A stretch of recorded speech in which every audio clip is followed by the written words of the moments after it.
Volume 1, Book 5. The Third Estate.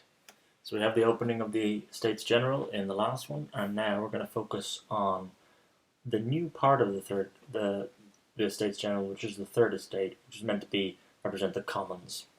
And we can see here we've got the Estates General of 1789. This is what has just opened, and what Carlyle's gone through, the procession of the newcomers coming towards here. You've got players like Mirabeau and Danton in the Commons, and Lafayette and Talleyrand and some of the other estates. But the Third Estate is the one that is new, and it's the one that needs to find out what its role is going to be. So we start off with Chapter 1, Inertia. That exasperated France, says Carlyle, in this same National Assembly of hers has got something, nay, something great, momentous, indispensable, cannot be doubted. Yet still the question why, especially what. So what has it got? The omen of the slouch hats clapped on shows the common deputies to have made up their minds on one thing, that neither noblesse nor clergy shall have precedence of them. So that's the Third Estate making one thing clear. They're not going to appear in this National Assembly, in the States General, as a token branch and let the noblesse and the clergy dominate. No. To such length as the contrat social and force of public opinion carried us. Or so, social contract still on the mind. The inorganic mass of common deputies will restrict itself to a system of inertia, and for the present remain inorganic. So despite their idea of themselves as something organic, they'll actually remain quite an inorganic piece of the States General, and will reach an inertia. So they exist, but will they actually be able to get anything done? Noblesse and clergy are all elsewhere, however, in eager public crowds, all galleries and vacancies, which is some comfort. Those who represent the commoners in the States General, the Third Estate, they gather, but the noblesse and clergy are all gathering elsewhere. So the idea that these three estates exist, but that they're not coming together, and they're certainly not coming together in the way the Third Estate and a Mirabeau, who says, the Third Estate is mine, I am the Third Estate. The noblesse and the clergy have allowed their existence, but they're not coming together under their whims, despite there is a large crowd support, as Carlyle points out. The commons seem to be sitting waiting for them in order to verify their powers. They sit and wait for the other estates. It's still a little bit of a sign of weakness there. If you're taking charge, why should you wait for the old guard to give you authority? So it's probably important there to note it's not a full-blown revolution yet, is it really, if they're still waiting for consent from the more established estates? Contrariwise, the noblesse, in a cavalier attitude, reply after 4 days that they, for their part, are all verified and constituted, which they had trusted the commons were also. So you have to get constituted into the States General to even begin proceedings, and the noblesse go, well, we did that. Did you not do that? I thought you guys did that. And then the clergy are acting as conciliators. Thus have 3 weeks passed. So this inertia lasts for 3 weeks. For 3 weeks the Third Estate, Carroccio, with far-seen gonfalon, has stood stock still, flouting the wind, waiting what force would gather round it. So this all adds to tension, really. It's the noblesse trying to be clever, but really they're just stoking the flame. The cunningest engineers are at fault. How will it work? When does it begin? If you create something new, especially in politics, a new organ of legislature, or even if it would be legislature, that's not even necessarily confirmed. This Third Estate has come into existence, but nobody knows exactly how it will work. And nobody has decreed how it will work. Again, that's sort of a weakness on behalf of the king. The monarch should make that clear, especially if his noblesse are at ease with, well, we saw they meant to represent the commons, but most of what we see in the Third Estate, there's a little under 600 of them there, and there's 374 advocates amongst them. It's a specific professional class. Good water in all circumstances, to have troops within reach. Good that the command were in short hands. Let Broglie be appointed, old Marshal Duke de Broglie, veteran disciplinarian of a firm and drilling sergeant morality, such as may be depended on. Victor Francois de Broglie, 2nd Duke de Broglie, 19th of October 1718 to the 30th of March 1804. French aristocrat and soldier, and a Marshal of France. Served as his father. Had seen the War of Austrian Succession. And this is the guy who commanded the troops at Versailles in July 1789, crucially. So he's kind of put at hand near the Third Estate. He'll keep them in check.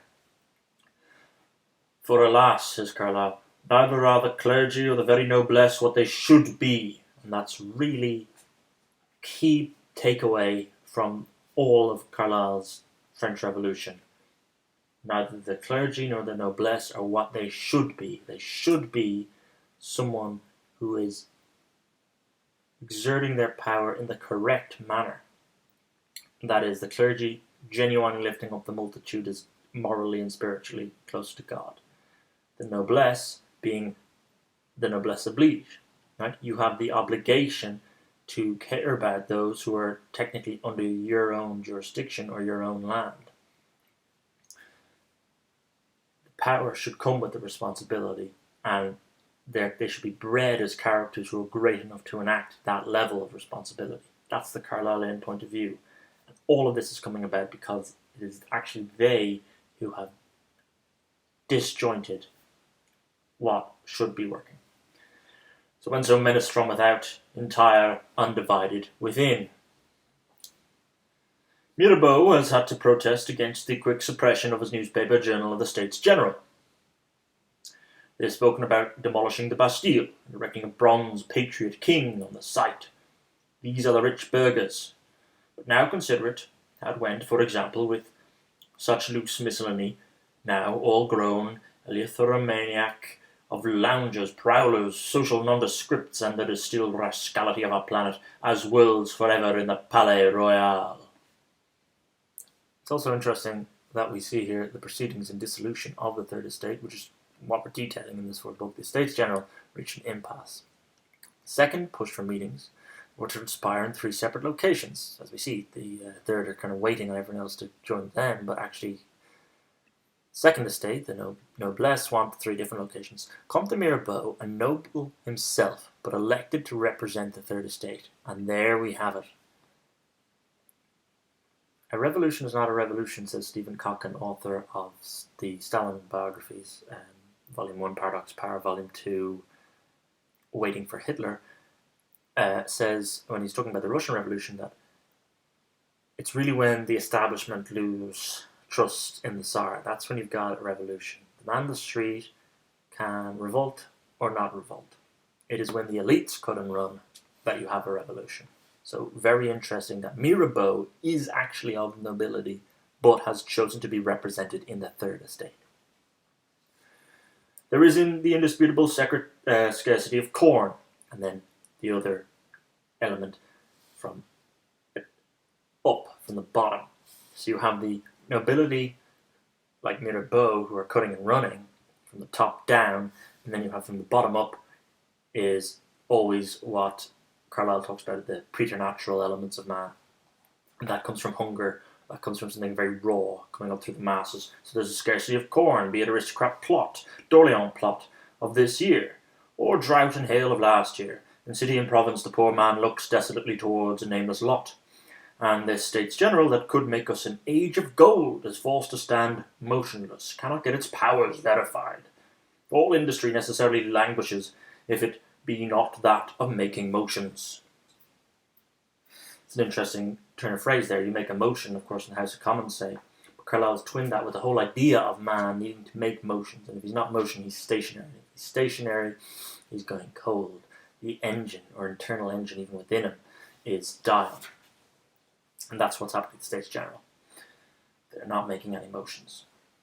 So we've reached the 27th day of May. Mirabeau, judging the time now nearly come, proposes that the Inertia cease. This is coming from the Histoire Parlementaire as a source. That leaving the noblesse to their own stiff ways, the clergy be summoned, in the name of God and peace, to join the Commons and begin. So, if we at least get the First Estate in, thinks Mirabeau, we can circumvent the Second Estate's obstinacy and begin proceedings. Let Necker interfere. Necker, of course, is the control of the finances. Let him interfere. Then, in the name of the king, happily be the incendiary God of peace message is not yet answered, so silence from the clergy. Well, then let's look to Necker. But what Necker is too busy concerned about the national debt.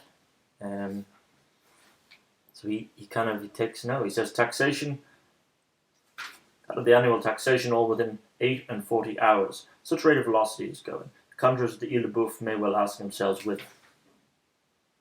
And we see here, Director General of Finance Francis Necker had more sympathy with the Third Estate, but on this occasion he spoke only about the fiscal situation, leaving the Lanterne to speak of how the Estates General was to operate. So Necker kind of doesn't really seize control here where he has a chance to. Chapter 2, Mercury de Brézé. So Necker decides not to become the key figure at the key moment, but other ones will step forward. Now surely were the time for a god from the machine, the Deus Ex Machina. There is a notice worthier one. The only question is which god? Shall it be Mars de Broglie? Mars de Broglie, of course, Mars being god of war.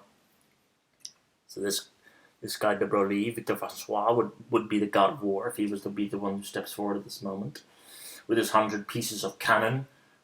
Not yet, answers Prudence. So soft, irresolute is King Louis. So King Louis won't even send in a Broglie to resolve the inertia, because he's too soft.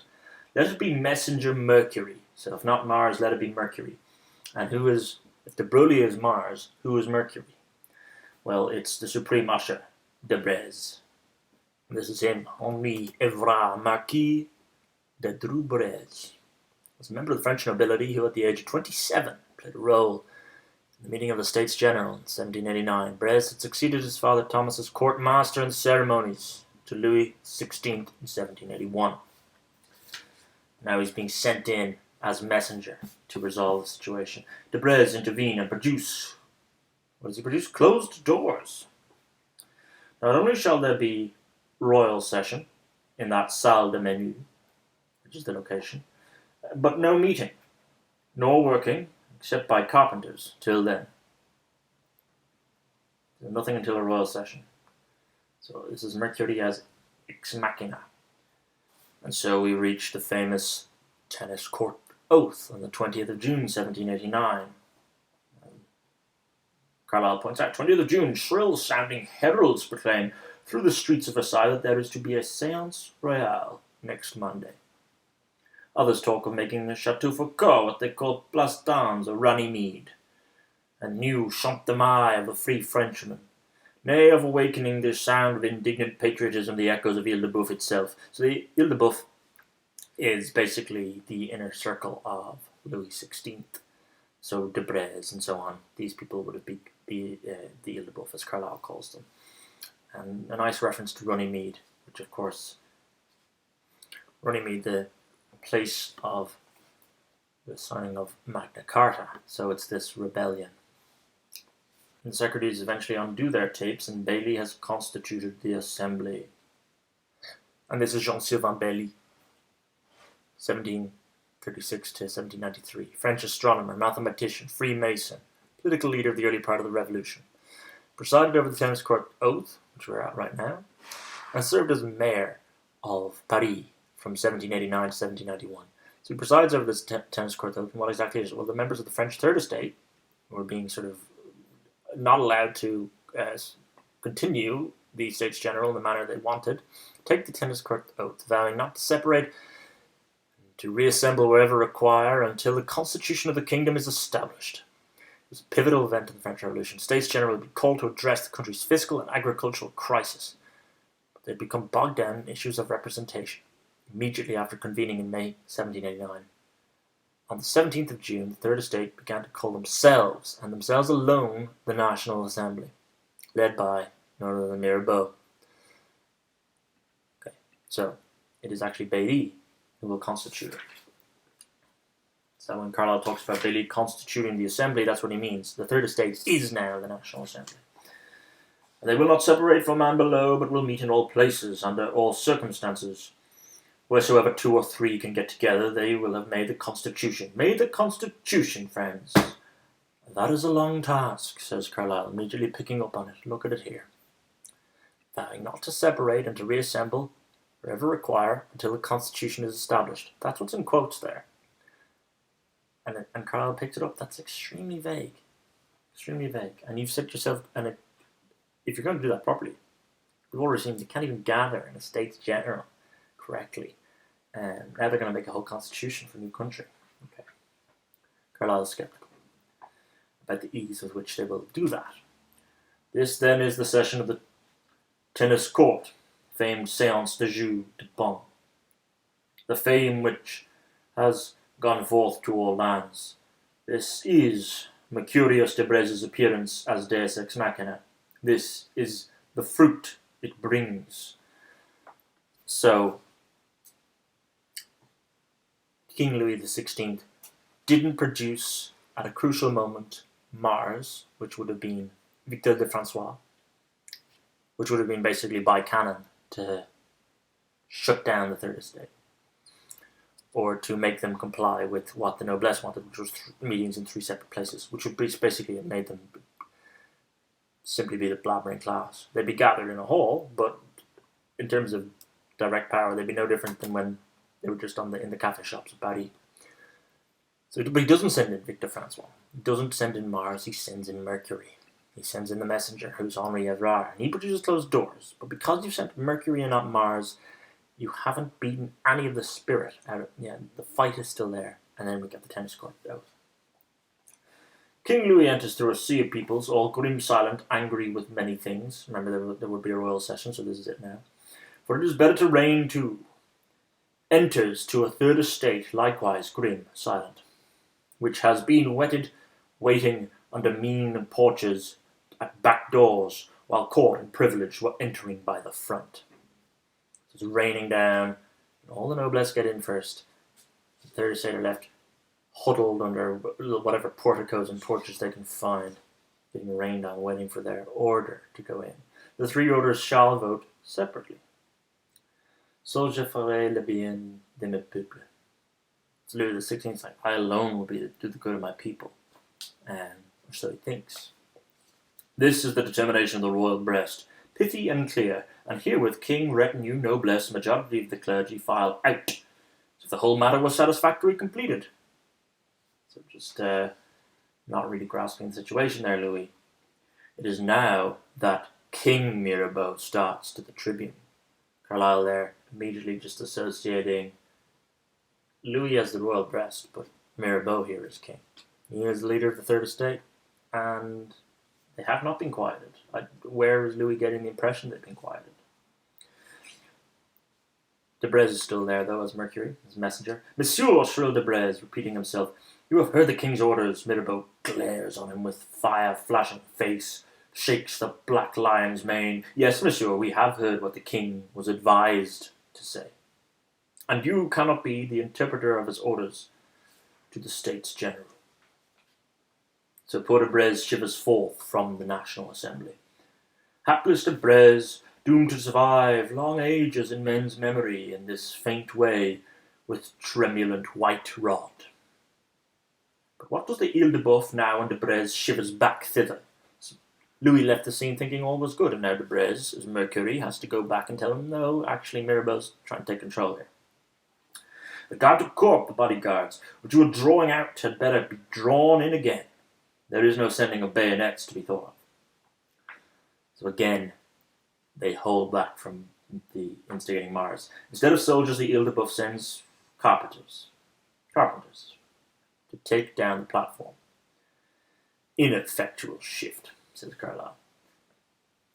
All France is in a roar.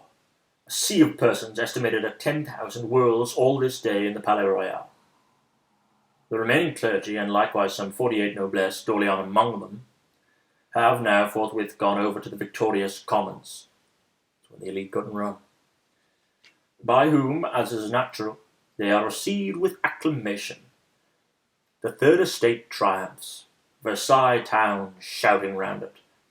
D'Espremesnil rages his last, because he was speaker under the Parlement Paris. Battle Mirabeau breaks his sword, making a vow. The triple family is now therefore complete. The third erring brother, the noblesse, having joined it, erring but pardonable, soothed so far as possible by sweet eloquence from President Bailly. This man, Jean Sylvain. Just pause here to mention some of the weight Carlyle's giving to it. The bitter rain he used when referring to the third estate waiting outside in the rain while the noblesse went in first. That's a direct reference to Revelations. And he's also used around this breaking of the sword, sunt lacrimae verum. There are tears for misfortune. He uses as a direct quote from Aeneid. And he also uses around the same scene the term hang multitudinous, which comes from Macbeth. So it's drawing on all these epical sources. This is epical machinery. Chapter 3. Broglie the War God. So he was not sent in on time, but he will be sent in before the last. Broglie the War God. The National Assembly has its very slumbers broken by the tramp of soldiery, swarming and defiling, endless or seemingly endless, all round those spaces, at dead of night, without drum music, without audible word of command. What means this? Well, brigands may actually collect, and in crowds, at farm and mansion, howl, angry, food, food. Again, this is an agrarian crisis as well as just a purely economic one. But they always would be linked, wouldn't they? It is in vain to send soldiers against them. This is against the brigands. At sight of soldiers they disperse, they vanish underground, then directly reassemble elsewhere for new tumult and plunder. The aqueous, or aqueous, like water. This nature of the multitude to just disperse and then reassemble. You can't hold water. Sand is also a similar analogy where as you squeeze tighter it slips through your fingertips. But Messieurs and Broglie will try.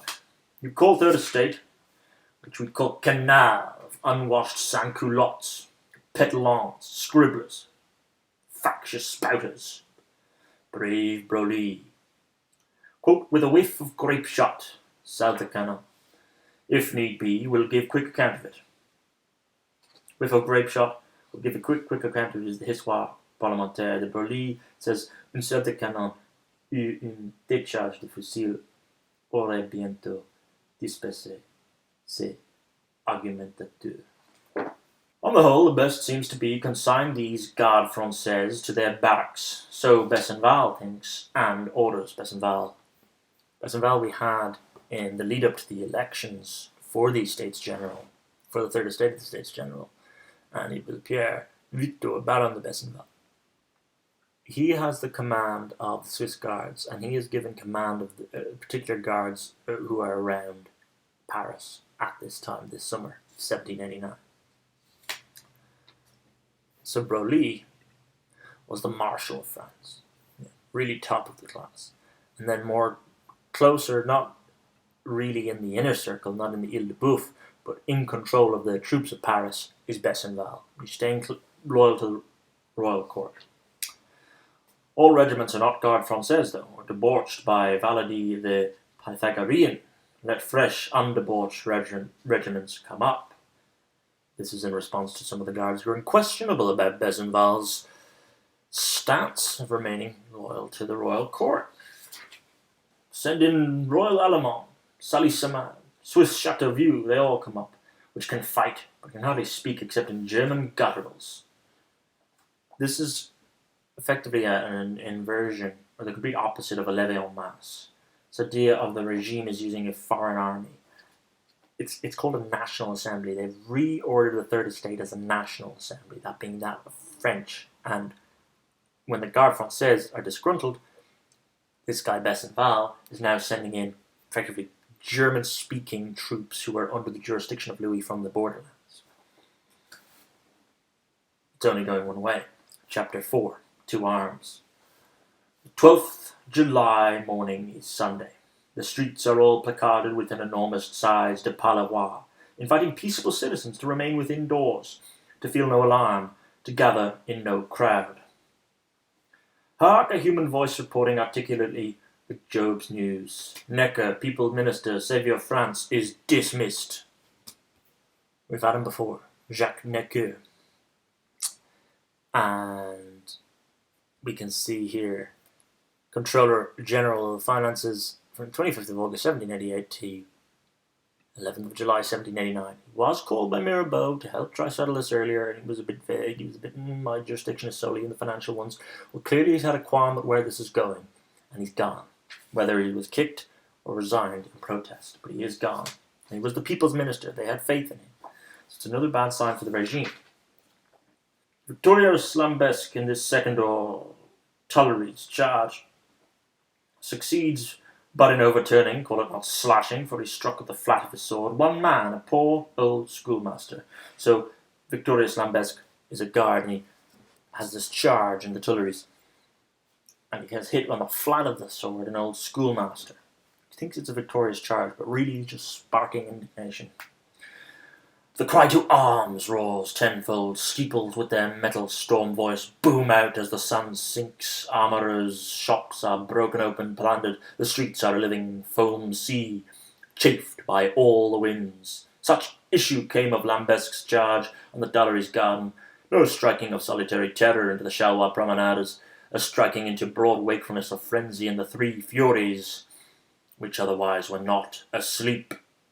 For they lie always, those subterranean humanities, fabulous and yet so true in the dullest existence of man, and can dance, brandishing their dusky torches, shaking their serpent hair.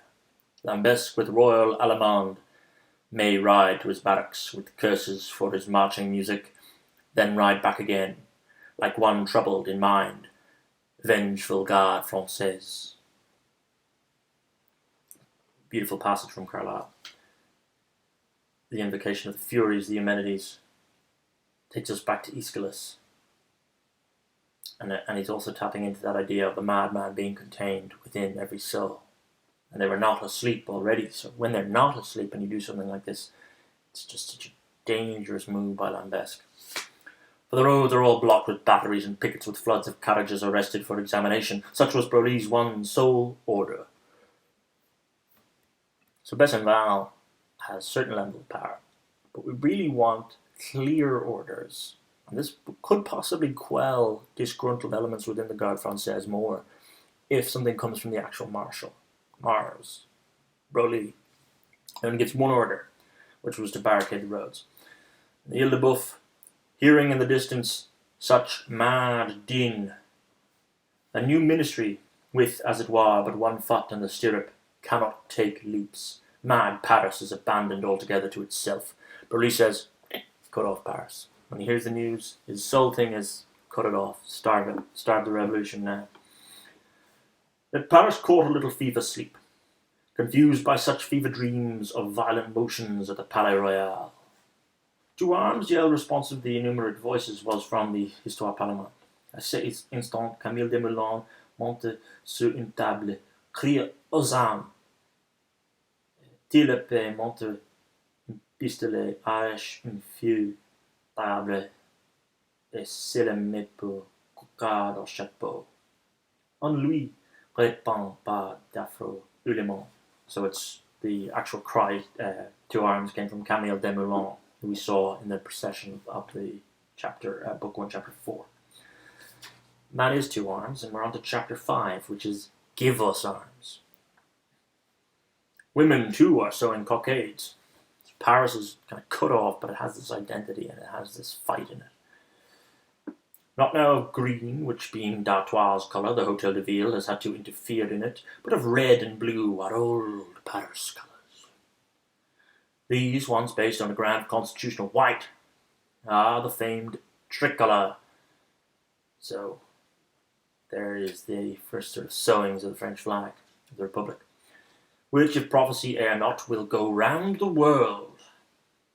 That's the prophecy to go round the world is from Montgaillard. Lafayette's, talking about Lafayette's issue on the 26th of July 1789. Il est sûr que cette cocarde ferait le tour du monde. And we have sort of Parisian militia that shall be enrolled. Decreed by the electors of Paris. That came on the 13th of July, 1789. In such circumstances, the aristocrat, the unpatriotic rich man, is packing up for departure. And again, we see here revolt as a patriotic act. To what extent is the revolt patriotic is quite an interesting question. To what extent have you riled the masses on the idea of France, and the king then no longer being associated with that idea of France? Ah, Parisian militia, says Carlyle. Well, it's poor mortals. How do you make this earth bitter for each other? This fearful and wonderful life, fearful and horrible, and Satan has his place in all hearts. Such agonies and ragings and wailings ye have, and have had in all times, to be buried all in so deep silence, and the salt sea is not swollen with your tears. He calls it a hurly-burly, does Carlyle in Talk of Macbeth. Talks of strong arms and willing hands coming from Exodus. The whole thing is naphtha-lighted, thinking of the Greek fire from Constantinople. These are the sort of imageries he's creating here. Cruel uncertainty is here. War god Broglie sits yonder, inaccessible in his Olympus. Does not descend, terror-clad, does not produce his whiff of grape-shot, sends no orders. And this is the 13th of July, 1789, as we said. Young Mirabeau, sad of heart, for he loved this crab-braved old father, sad of heart and occupied with sad cares, is withdrawn from public history. The great crisis transacts itself without him. So this is quite an interesting coincidence, I suppose, or maybe it's a foreboding, is that Mirabeau's father dies. This man, Victor de Marquis de Mirabeau, look there, literally dies on the 13th of July, 1789, one day before Bastille Day. So Mirabeau is actually withdrawn from the scene. I don't know if that adds to the frenzy, that he was away and his father was dying at the time. But it's an interesting one, isn't it? The leader who has agitated the situation more than anyone else is actually withdraws himself at the hour of decision. Chapter 6 has all been coming to this. Storm and victory. Happily the word has arisen, for no secret can be kept, that there lie muskets at the Hôtel des Invalides. So this is the result of what Give Us Arms got in the last chapter. Alas, poor Besenval, with his troops melting away in that manner, has not the smallest humour to fire. 5 o'clock this morning, as he lay dreaming, oblivious in the École Militaire, a figure stood suddenly at his bedside, with a face rather handsome, eyes inflamed, speech rapid and curt, air audacious. Such a figure drew Priam's curtains. So this is a reference to the fall of Troy. It's like Besenval getting this news of this insurrection and trying to get arms from the Hôtel des Invalides is similar to Priam getting news of the Greek invasion arriving. Who is this figure with inflamed eyes, with speech rapid and curt might be? Besenval knows, but mentions not. Camille de Milon, Pythagorean Marquis Valadi, inflamed with violent motions all night at the Palais Royal. Fame names this man young Monsieur Maillard. Then shuts her lips about him forever. So it's just an interesting one. This name pops up to give, from the Tableau de la Révolution, the Priest de la Bastille folio collection. But it's interesting that this name pops up and then Carlyle says it disappears forever. The king's muskets are the nation's. That's the idea of rightful seizure. That is going through the mind of these Parisian militia. More ravenous than famishing lions over dead prey, the multitude with clangour and vociferation pounces on them, struggling, dashing, clutching, to the jamming up, to the pressure, fracture, and probable extinction of the weaker patriot. And now to the Bastille, ye intrepid Parisians. Delaunay has got him dismissed by soft speeches through portholes. Towards noon, Elector Thurio de Rosière gains admittance, finds Delaunay indisposed for surrender, nay, disposed for blowing up the place, rather. So, Bernard-René Jourdan de Delaunay was the governor of the Bastille. So, unlike Sombrille, the governor of the Hôtel des Invalides, accept the revolutionaries' demands earlier that day, Delaunay refused to surrender the prison fortress and hand over the arms and the gunpowder in the cellars. So this is the scene that Carlyle is now talking about. The outer drawbridge has been lowered for Thurio, new deputation of the citizens. This is the Thurio figure is the deputation. It is the third and noisiest of all, penetrates that way into the outer court, salt speeches, producing no clearance of these. Delaunay gives fire, pulls up the drawbridge. On then, all Frenchmen that have hearts in your bodies, roar all your hearts. Cartilage and metal, ye sons of liberty, stir spasmodically whatsoever of utmost faculty is in you, soul, body, or spirit, for it is the hour. Smite thou Louis Tournay, Cartwright of the Marais, old soldier of the Regiment Dauphiné, smite at the outer drawbridge chain, though the fiery hail whistles round thee. Never, or knave or fellow, did thy axe strike such a stroke. Down with it, man! Down with it to Orcus! Let the whole accused edifice sink thither, and tyranny be swallowed up forever. So we can see here he's stricken down. He tried to hold out, but he's seized and stricken down. And Carlyle then sort of retakes his breath after such a tumult. To describe the siege of Bastille, thought to be one of the most important in history, perhaps transcends the talent of mortals. Beleaguered in this last hour, as we said, by mere chaos to come again. Upwards from the esplanade, horizontally from all neighbouring roofs and windows, flashes one irregular deluge of musketry, without effect. The Invalides lie flat, firing comparatively at their ease, from behind stone, hardly, through portholes, show the tip of a nose. We fall, shot, and make no impression. So this sort of sees the guns, and now there's a little bit of an after Lord Mayor's show here. But let conflagration rage, says Carlyle, whatsoever is combustible. So they'll latch onto whatever they can get at this point, and they'll seize it and they'll mythologize it. Guard rooms are burnt, Invalide mess rooms. Delaunay's daughter shall be burnt in Delaunay's sight. Smoke as of Tophet, confusion as of Babel. Noise as of the crack of doom. Again, a reference to Macbeth and the crack of doom. He had some Hamlet early on, but for this chapter, this storming of the Bastille, he's gone full Macbeth in terms of his Shakespearean references. It's interesting. Woe to thee, Delaunay, with thy poor 100 Invalide. Broglie is distant, and he is heavy. Marshal of France, where is he? Nowhere. He decided to suffocate Paris, so anyone left in Paris who was anyway loyal to the king was doomed by de Broglie's orders. We have Monsieur Marat, author of the excellent specific Avis au Peuple. Great truly, O thou remarkable dog-leech. Keeps calling Marat a dog-leech. It's quite interesting. Is this thy day of emergence and new birth? And yet this same day come 4 years. But let the curtains of the future hang. So it almost gives away what awaits Marat, but right now he's just involved in this taking of the Bastille. What shall Delaunay do? Richter Gluck confessed that the ground tone of the noblest passage in one of the oblast operas was the voice of the populace he had heard at Vienna, crying to their Kaiser, bread, bread. So he kind of breaks up the scene here to do an analogy of what had been heard earlier. So the Gluck had heard in Vienna, bread, bread, comes from Guillaume Olivier de Corancey, suite à la lettre de Chevalier Gluck, in a journal of Paris dated a little under a year earlier, 21st of August, 1788. So we've seen that now as sort of a foreboding for what had happened. We'd seen it in Vienna, and there had been mournings. This is what the crowd does when they want bread and bread.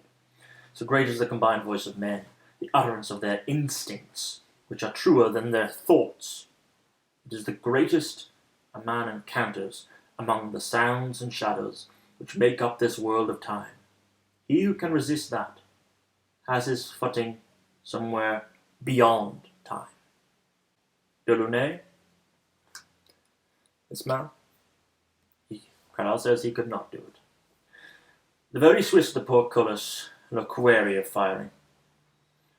Usher Maillard bolting it when down, Rushes in the living deluge. The Bastille has fallen.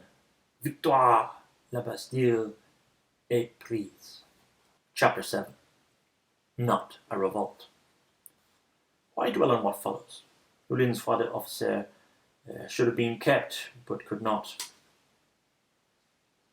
As we said, it was a living deluge. Plunging headlong, had not the Garde Française, in their cool military way, wheeled round with arms levelled.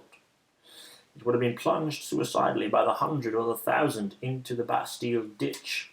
Let all prisoners be marched to the town hall to be judged. All painting here by Jean-Baptiste Lamont, depicting the arrest of Delaunay during the storming of the Bastille. Miserable Delaunay, he shall never enter the Hotel de Ville, only his bloody hair queue held up in a bloody hand that shall enter for a sign.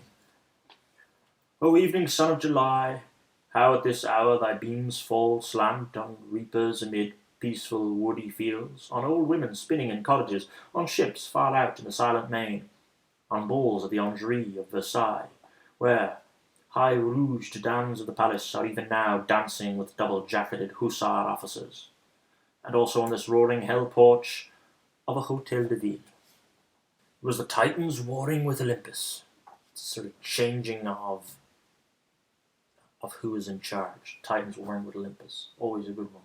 The old gods are going out, the new gods are coming in. Courage, ye municipal electors! A declining sun, the need of victuals and of telling news, will bring assuagement, dispersion. All earthly things must end. So the day is momentous day. This 14th of July, 1789 is ending. 7 heads on pikes. The keys of the Bastille, and much else, is what they have. It is 1 year and 2 months since the same men stood unparticipating with Brenner d'Auguste at the Palais de Justice, when fate overtook D'Espremesnil. And now they have participated and will participate. Not Garde Française henceforth, but Centre Grenadier of the National Guard, men of iron discipline and humour, not without a kind of thought in them. Carlyle there referencing back we had earlier, when the Parlement of Paris was shut. It was Captain d'Auguste who did it. He was the one who seized the moment, not D'Espremesnil, who was Speaker of the House, or Speaker of the Parliament. Now, it's the other way around. There's no d'Auguste, we have a Delaunay instead, and the mob, the hunger, everything is just much stronger than it was at the non-moment when D'Espremesnil decided to go on a tangent, if you recall, when they got kicked out, locked out of the Parlement of Paris. D'Espremesnil was not the right character to cause an insurrection at that moment. And he's also making invocation to what's happening at Versailles at this moment. What's happening? Well, news hasn't travelled to them yet. No. The Versailles ball and lemonade is done. The Orangerie is silent except for nightbirds. In the court, all is mystery, not without whisperings of terror. It's starting to come true now. Nay, said poor Louis, c'est une revolte. Why, that is a revolt. Sire, answered Liancourt, it is not a revolt. It is a revolution. Chapter 8. Conquering your king. For besides orgies in the Orangerie, it seems, the grain convoys are all stopped. He permits and even requests a National Assembly to assure Paris in his name. This is Louis. This is his reaction to that. Now that it's impossible for me to stop it, let's switch it on its head and let's say that I have called it in my name. That's how we're going to try to save this. That's the people that Ile-de-Boeuf have met, and they've come up with that as the idea. But it's interesting that he's sort of almost conceding to a level of power here without much of a thought while he's just in the Orangerie, pure decadence. The Queen appears at the balcony with a little boy and girl kissing several times, infinite vivats spread far and wide, and suddenly there has come, as it were, a new heaven on earth. So has Louis managed to find the perfect solution here? From the Place Louis XV, where they alight, all the way to the Hotel de Ville, it is one sea of tricolour cockades. The National Guard should have a general. They've got rid of the Garde Française, now they have a National Guard. Moreau de Saint-Marie, he of the 3,000 orders, cast one of his significant glances at the bust of Lafayette, which has stood there ever since the American War on Liberty. That's quite interesting. They looked to Lafayette for this new national general of the National Guard. And Lafayette's heroism in the American War, leading Battle of Yorktown for the Americans, the Patriots, reminds ourselves of the dual effect of the American Revolution on the citizens of Paris in particular, or of France. The financial, because France exhausted herself doing it, but also the ideological. And that ended up being a recipe for disaster for the Ancien regime. Seeing which course of things, Monsieur the court triumvirate, Messieurs of the dead-born Broglie ministry. So there's the Broglie ministry now. I think this is probably the Necker, the one to replace Necker is on his way out, but it's dead-born, as Carlyle says. And others such consider their part, it also is clear, to mount and to ride. But to ride where? Well, Carlyle says this is what they call the first emigration. 3 sons of France and 4 princes of the blood of Saint Louis, says Weber, could not more effectually humble the burghers of Paris than by appearing to withdraw in fear of their life. Alas, the burghers of Paris bear it with unexpected stoicism. The man d'Artois, indeed, is gone. But has he carried, for example, the land d'Artois with him? The emigration is not gone many miles, Prince Condé hardly across the Ouse. With 100 members of assembly, Bridge of Sèvres, poor Louis sets out, leaving a desolate palace, a queen weeping, the present, the past, and the future, all so unfriendly for her. The people make conquest of its king. Conquis son roi. There are intermarried shouts of Vive le Roi, but now also a new one we haven't had yet. Vive la Nation. Chapter 9, the Lanterne. Fall of the Bastille may be used to have shaken all France to the deepest foundations of its existence. Already in most towns, electoral committees were met to regret Necker in harangue and resolution. Petition is soon thereafter forwarded to National Assembly. Well, let's just have a look at what is actually happening to Necker at this time. 17th of June, 1789, the first act of the new National Assembly in revolutionary France declared all existing taxes illegal. It just seems ridiculous. Necker had legitimate reasons to be concerned about the implications of this unprecedented decision. On the 23rd of June, the king proposed the Royal Council the dissolution of the Assembly. On the 11th of July, Necker received a note from the king enjoining him to leave the country within a day. The threat of counter-revolution caused citizens to take up arms, storm the Bastille on the 14th of July. Okay, we found that. The king and the assembly were called immensely popular. Necker to a third ministry in a letter of the 16th of July. That's where we are. But he replies from Basel on the 23rd. He wrote to his brothers that he was going back to the abyss. Look at this. Necker knows what he's stepping back into. The successor of the 74-year-old Joseph Foulon de Douai was hanged from a lamppost on the 22nd. So with today's royal visits and sanctions revolution, there is halcyon weather even of preternatural brightness, the hurricane being overblown. We are but at the 22nd of the month, hardly above a week since the Bastille fell. Electoral rhetoric, eloquence of Mayor Belly, is wasted for hours explaining the beauty of law's delay. And delay, and still delay. Behold, a mayor of the people. So now we have a new title for Belly, Mayor of Paris, 1789. The morning has worn itself into noon, and he is still unjudged. Lafayette, pressingly sent for, arrives, gives voice. This Foulon, a known man, is guilty almost beyond doubt. But may he not have accomplices? See, they understood one another, cries dark sans-culottism, blazing into the fury of suspicion. Already this suspicion is taking hold. Will we just kill this man? But he might know other ones. What is the network? What is the counter-revolution? Already this paranoia is taking hold. With wild yells, sans-culottism clutches him in its 100 hands. He is whirled across the Place de Grève to the Lanterne. Lamp iron which there is at the corner of the Rue de la Vannerie, pleading bitterly for life to the deft winds. So the Lanterne is really the hanging post. Surely if revenge is a kind of justice, it is a wild kind. Mad sans-culottism hast thou risen in thy mad darkness, in thy soot and rags, unexpectedly like an Enceladus living buried from under his chenaclia. Add to the horror of Mayor Belly and his municipals, word comes from Berthier, has also been arrested. Berthier, intendant, say, tax levier of Paris. So this is all taxes are illegal. So the tax collector, tax levier of Paris, sycophant, tyrant, forestaller of corn. as if all of the financial difficulties were just because of the tax levy or Paris. Serious? Lastly, the head of Foulon also meets him on a pike. At the Hotel de Ville, he will answer nothing. So this is the justice of the new regime. Le sang qui coule, et il donc si peu.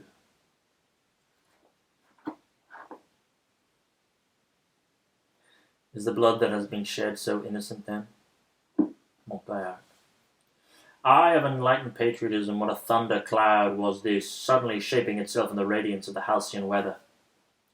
The juxtaposing of that high summer heat with the horror of what was people are calling justice here unfolding.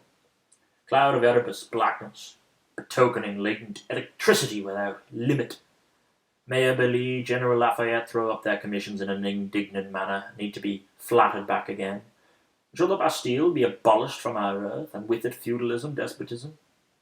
One day we discern Mirabeau there, along with the Genovese Dumont.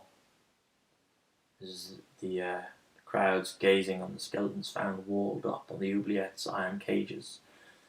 It's a little glance at the future there. Vanished is the Bastille. They decided to just tear it down. What we call vanished, the body or sandstones overhanging, in benign metamorphosis for centuries to come over the Seine waters, on Pont Louis XVI. The soul of it living, perhaps, still longer, in the memories of men. So far, ye august senators, says Carlyle, with your tennis court oaths, your inertia and impetus, your sagacity and pertinacity, have ye brought us. So, closing out the book. It's been an important one. The siege of Bastille, weighed with which, in the historical balance, most other sieges, including that of Troy town, are gossamer, cost as we find in killed and mortality wounded on the part of the besiegers, some 83 persons. So only 83. Yet, it's as famous as the siege of Troy. One poor solitary invalid, shot, stone dead, Wadmore, on the battlements. Bastille fortress, like the city of Jericho, was overturned by miraculous sound.